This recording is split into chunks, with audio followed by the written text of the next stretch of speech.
జగిత్యాల జిల్లా నుంచి ఇవాళ ప్రధాన వార్తలు ఒకసారి పరిశీలిస్తే జగిత్యాల జిల్లా కేంద్రంలో జగిత్యాల జిల్లా వ్యాప్తంగా రోజు రోజుకు నేరాలు పెరిగిపోతున్నాయి. అమాయకులను మహిళలను నమ్మించి నట్టేట ముంచుతున్నారు. తాజాగా మొన్న పాత బస్టాండ్ వద్ద రాత్రి బంగారాన్ని లాగర్లో పెట్టేందుకు వస్తున్నటువంటి ఓ మహిళ వద్ద నుంచి దాదాపు 28 తులాలకు పైగా బంగారాన్ని అపహరించారు దుండగులు. ఈ క్రమంలో బస్టాండ్లో ఉన్నటువంటి సీసీ ఫుటేజ్ను పోలీసులు అయితే పరిశీలిస్తుండగా నలుగురు వ్యక్తులు సినీ పక్కిలో కేవలము కొద్ది సెకండ్ల వ్యవధిలోనే అపహరించినట్టు బ్యాగు కింద కట్ చేసి దొంగిలించినట్టు కూడా ఇప్పటివరకైతే గుర్తించారు. కానీ నిందితులు ఎవరనేది మాత్రం ఇంకా తెలియరాలేదు. మొత్తానికి ఈ బాధితులు జగిత్యాల రూరల్ మండలం తకలపల్లి వాసులు కాగా పోలీస్ స్టేషన్లో ఫిర్యాదు నమోదైంది. పోలీసులు నిందితుల కోసం 2 రోజులుగా ఇంకా గాలిస్తూనే ఉన్నారు.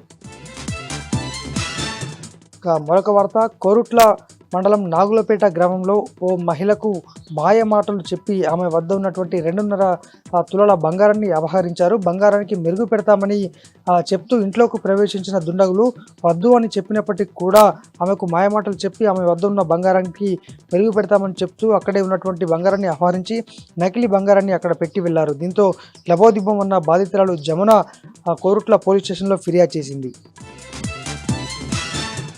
మరొక వార్త, జగిత్యాల కేసీఆర్ నగర్గా పేరుగాంచినటువంటి 4520 ఇండ్లున్నటువంటి డబుల్ బెడ్రూమ్ ఇండ్ల ప్రాంతంలో మొత్తంగా దట్టమైన పొగలు తీవ్ర కలకలం రేపుతున్నాయి. డబుల్ బెడ్రూమ్ ఇండ్లకు కూతవెట్టు దూరంలో పూర్తిగా డంపింగ్ యార్డ్ ఉంది. జగిత్యాల పట్టణానికి చెందినటువంటి డంపు మొత్తం కూడా అక్కడికే వస్తుంది. అయితే గుర్తు తెలియని వ్యక్తులు మరి నిప్పంటించారా ఏమో కానీ పూర్తి స్థాయిలో దట్టమైనటువంటి పొగ రావడంతో స్థానికులంతా కూడా తీవ్ర అస్వస్థతకు అలాగే తీవ్ర ఆందోళనకు లోనయ్యారు. అయితే చిన్నపిల్లలు ఉన్నారు, ఇంకా వృద్ధులు ఉన్నటువంటి పరిస్థితుల్లో ఈ చెత్త మొత్తం కాల్చివేయడం ద్వారా తమకు తీవ్రమైనటువంటి ఇబ్బంది ఎదురవుతుందని బాధితులు అలాగే స్థానికులు కూడా లబోదిబ్బమంటున్నారు. జగిత్యాల ఈ అర్బన్ కేసీఆర్ కాలనీకి సంబంధించిన వారు అలాగే నర్సింగాపూర్ చుట్టుపక్కల గ్రామాలు రాజారం అలాగే మిగతా గ్రామాల ప్రజలైతే దీనిపైన తీవ్ర ఆగ్రహాన్ని వ్యక్తం చేస్తున్నారు.